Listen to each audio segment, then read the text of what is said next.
जय श्री कृष्णा सर। आप सभी का मेरे चैनल पर स्वागत है।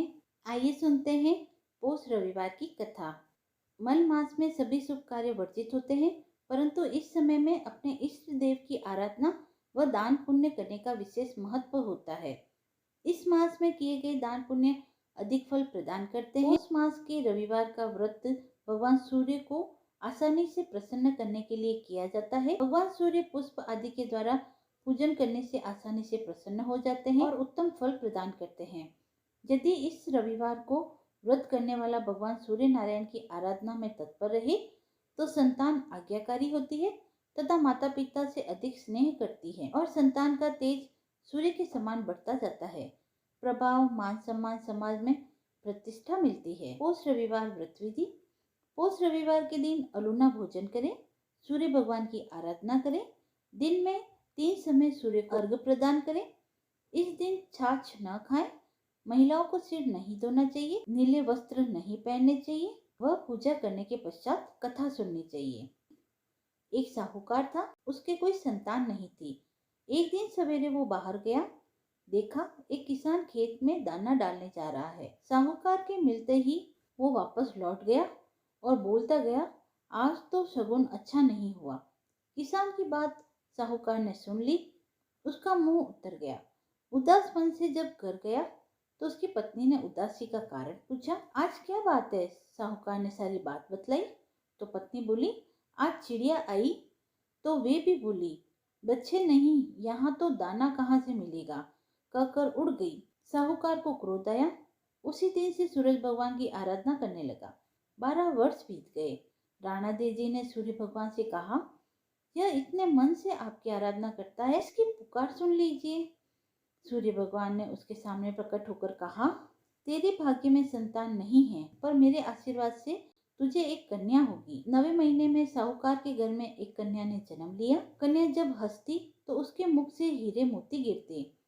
मालिश वाली आती और हीरे मोती ले जाती।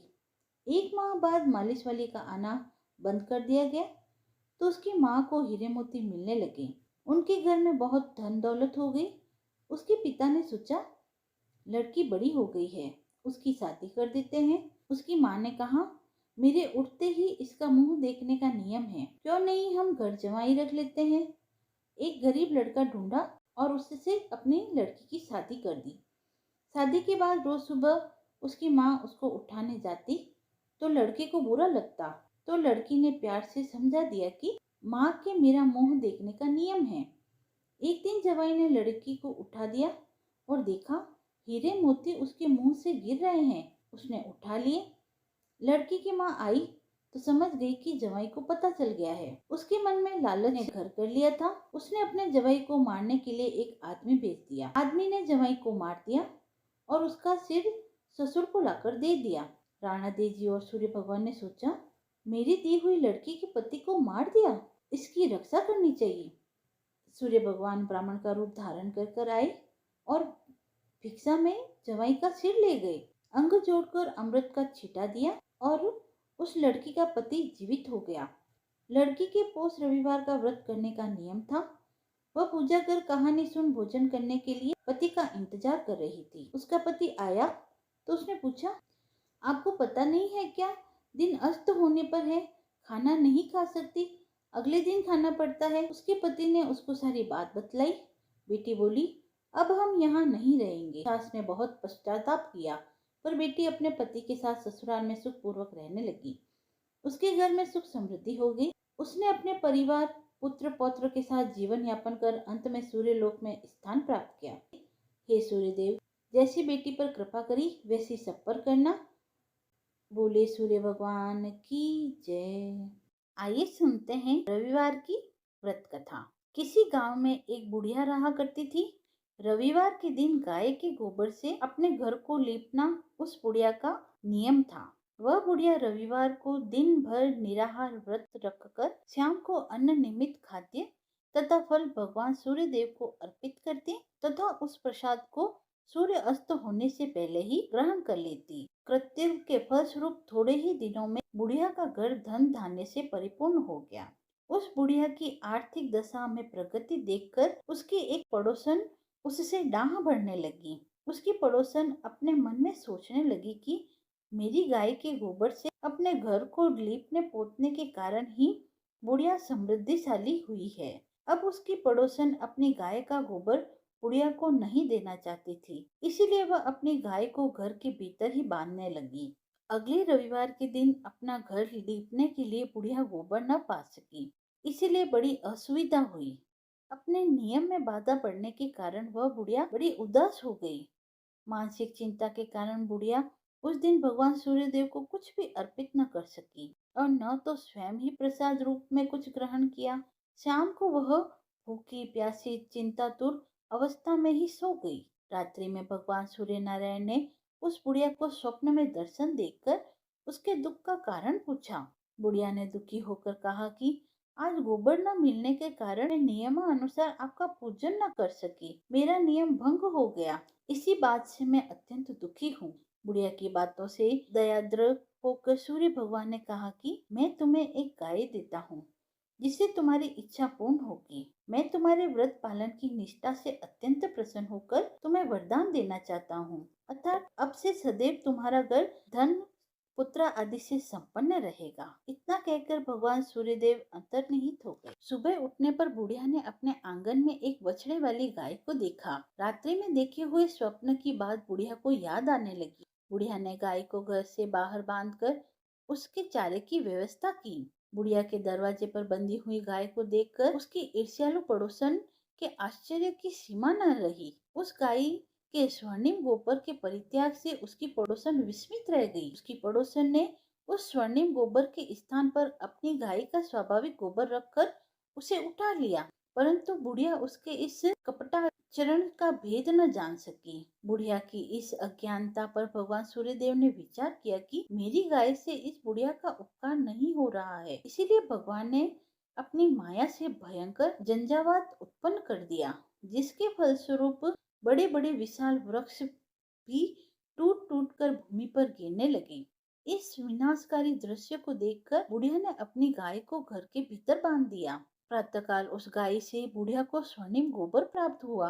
बुढ़िया अत्यंत प्रसन्न हुई और वह उसकी सुरक्षा के लिए नित्य ही गाय को भीतर बांधती। बुढ़िया की सावधानी से अब उसकी पड़ोसन का कोई वश नहीं चलता था। एक दिन पड़ोसन ने बुढ़िया की गाय छीन लेने के उद्देश्य से एक चाल चली। उसने राजा के पास उपस्थित होकर राजा से निवेदन किया कि महाराज, मेरी पड़ोसन बुढ़िया के पास एक अद्भुत गाय है जो स्वर्ण में गोबर देती है, अतः वह गाय यदि महाराज के पास रहे तो उससे जनता को लाभ हो सकता है। राजा ने उसके प्रलोभन में आकर अपने सिपाहियों को आदेश दिया कि अविलंब तुम लोग जाकर उस गाय को यहाँ लाओ। सिपाहियों ने आज्ञा का पालन किया। अब वह गाय रक्षकों की देख रेख में रहने लगी। रक्षकों के लिए राजा की आज्ञा हुई कि कोई भी गाय का गोबर उठाकर न ले आवे। आदेश देकर राजा महल में चले गए। उस दिन की रात में राजा की प्रसन्नता के कारण नींद नहीं आई। राजा सवेरा होने की प्रतीक्षा उत्सुकता पूर्वक करने लगा।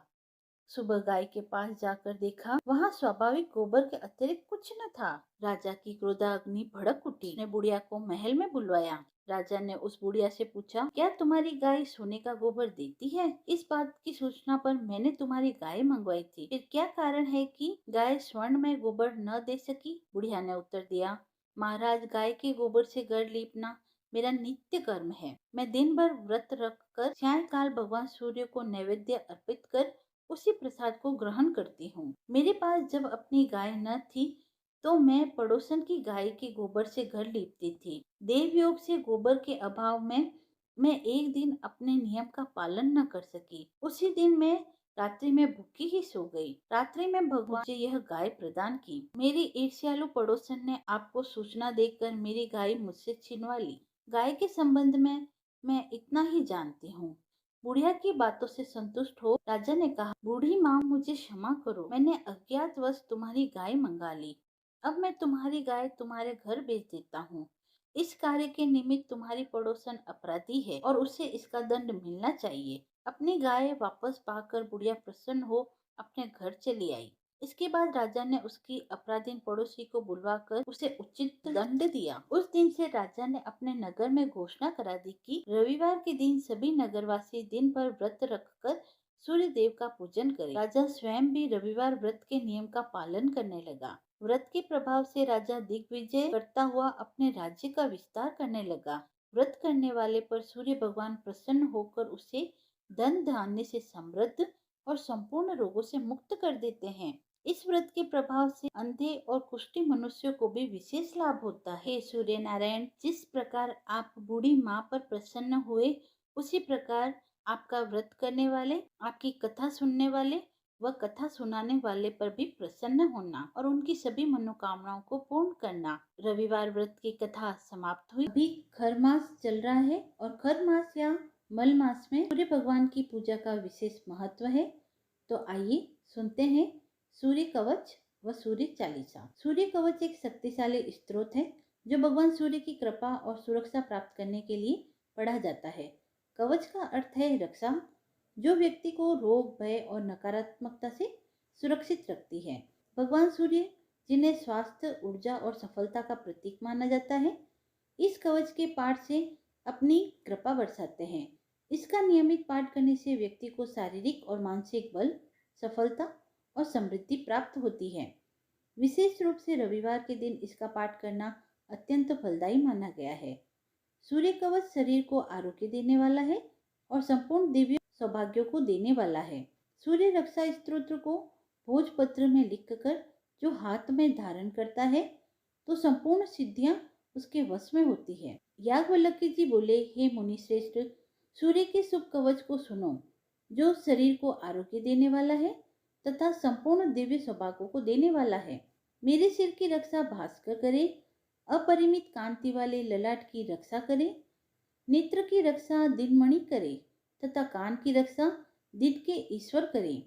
मेरी नाक की रक्षा धर्मग्रणी, मुख की रक्षा देववंदित, जिह्वा की रक्षा मानद तथा कंठ की रक्षा देववंदित करे। सूर्य रक्षात्मक इस स्त्रोत को भोजपत्र में लिखकर जो हाथ में धारण करता है, तो संपूर्ण सिद्धियां उसके वश में होती है। स्नान करके जो कोई स्वच्छ चित्त से कवच का पाठ करता है, वह रोगों से मुक्त हो जाता है, दीर्घ आयु होता है, वह सुख व यश को प्राप्त करता है। सूर्य कवच समाप्त हुआ।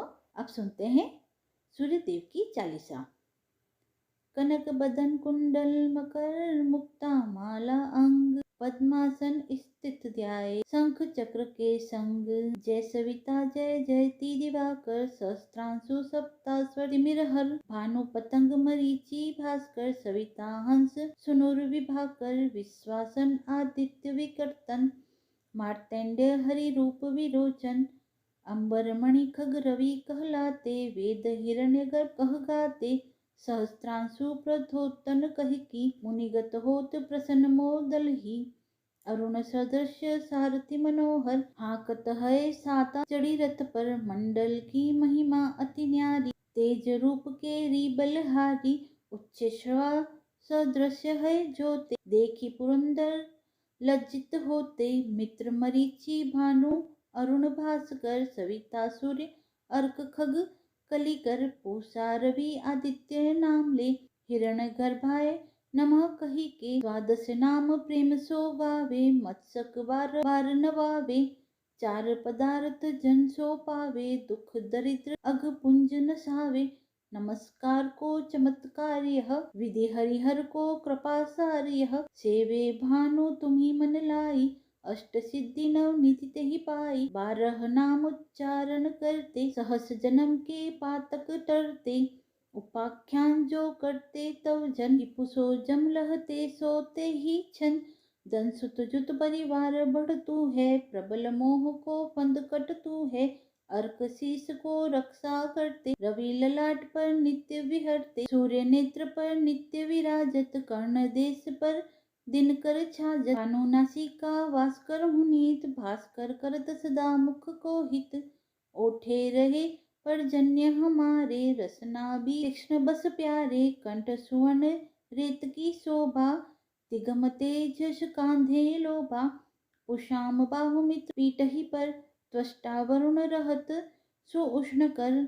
युगल हाथ पर रक्षा कारण, पानुमान उर सरम सु उदड़चन। बसत नाभि आदित्य मनोहर, कटिमह रहत मन मुद भर जंघा घोपति सविता बासा गुप्त दिवाकर करत हुलासा विवस्वान पद की रखवारी 12 बसते नित तमहारी सहस्त्रांशु सर्वांग समहारे रक्षा कवच विचित्र विचार अस जो जन अपने मन माही भय जग बीच करहु तेहि नाही दद्रु कुष्ठ देहि कबहु न व्यापे जो जन या को मन मह जापे अंधकार जग का जो हरता नव प्रकाश से आनंद भरता ग्रह जन ग्रसी न मिटावत जाहि कोटि बार में प्रणवो ताहि मंद सदृश सुत जग में जाके धर्मराज सम अद्भुत बाके धन्य धन्य तुम दिन मनि देवा किया करत सुर मुनि नर सेवा भक्ति भाव युत पूर्ण नियम सो दूर हटत सो भव के भ्रम सो परम धन्य सो नर तन धारी है प्रसन्न जेहि पर तमहारी अरुण मागम हम सूर्य फागुन मधु वेदांग नाम रवि उदयन भानु उदय वैशाख गिनावे ज्येष्ठ इंद्र आषाढ़ रवि गावे यम भादो अश्विन हिम रेता कार्तिक होत दिवाकर नेता अगहन भिन्न विष्णु है पुरुष ही पुरुष नाम रवि है मल मासहि भानु चालीसा प्रेम युक्त गावी जे नर नित्य सुख संपत्ति लहि विधि होए सदा कृतकृत्य। सूर्य चालीसा समाप्त हुई। यदि आपको कथा पसंद आई हो तो आप मेरे चैनल को लाइक शेयर एंड सब्सक्राइब करें। धन्यवाद।